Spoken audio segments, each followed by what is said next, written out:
எத்தை திருவிவிலியத்துல யோவான் நற்செய்தியில நீங்கள் மிகுந்த கனி தந்து என் சீடரா இருப்பதே என் தந்தைக்கு மாட்சி அளிக்கிறது அப்படின்னு நம்ம ஆண்டவர் இயேசு கிறிஸ்து சொல்லியிருக்காரு. அப்படின்னா என்ன அர்த்தம்னு உங்களுக்கு தெரியுமா? சொல்லு மறுமொழி கேட்போம். இதே அதிகாரத்துல ஆண்டவர் இயேசு கிறிஸ்து உண்மையான திராட்சை கொடி நானே, என் தந்தையே அதை நட்டு வளர்ப்பவர், என்னிடம் உள்ள கனி கொடாத கிளைகள் அனைத்தையும் அவர் தரித்து விடுவார், கனி தரும் அனைத்து கிளைகளையும் மிகுந்த கனி தருமாறு கழித்து விடுவார் அப்படின்னு நம்ம ஆண்டவர் இயேசு கிறிஸ்து சொல்லியிருக்காரு. அதாவது திராட்சை கொடியில நிறைய கனி தராத கிளைகள் எல்லாம் இருக்கும். அந்த கிளைகள்லாம் நம்ம என்ன பண்ணுவோம், அதெல்லாம் கட் பண்ணி தூக்கி வெளியில போட்டுருவோம்.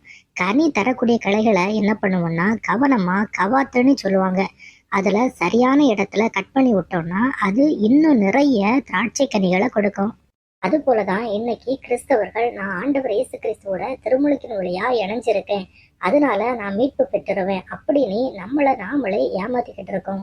ஆனா தந்தையாம் கடவுள் விரும்புறது திருமுழுக்கின் வழியா ஆண்டவர் இயேசு கிறிஸ்துவோடு இணைந்திருக்கக்கூடிய கிறிஸ்தவர்களாகிய நம்ம ஒவ்வொருவரும் ஆண்டவர் இயேசு கிறிஸ்துவோட அன்பு கட்டளைகளையும் அவருடைய வார்த்தைகளையும் நம்முடைய வாழ்க்கையில கடைபிடிச்சு வாழணும். அதன் மூலமா நிறைய கனி கொடுக்கணும். அதுதான் தந்தைக்கு உண்மையிலேயே மாட்சி அளிக்கிறது.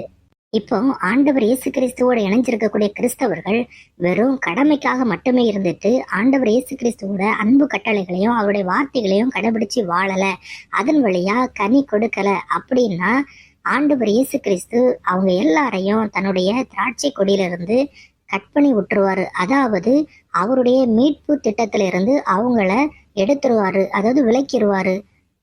அதுதான் இந்த ஓமையோட அர்த்தம். அப்போ திருமுழுக்கு வழியா தேர்ந்தெடுக்கப்பட்ட ஒவ்வொருவரும் ஆண்டவர் இயேசு கிறிஸ்து வழியா தந்தையாம் கடவுள் ஏற்பாடு செஞ்சிருக்கக்கூடிய நிலை வாழ்வு அப்படிங்கிற மீட்புக்குள்ள போகணும் அப்படின்னா ஆண்டவர் இயேசு கிறிஸ்துவோட அன்பு கட்டளைகளையும் அவருடைய வார்த்தைகளையும் தங்களுடைய வாழ்க்கையில கடைபிடிச்சு வாழணும்.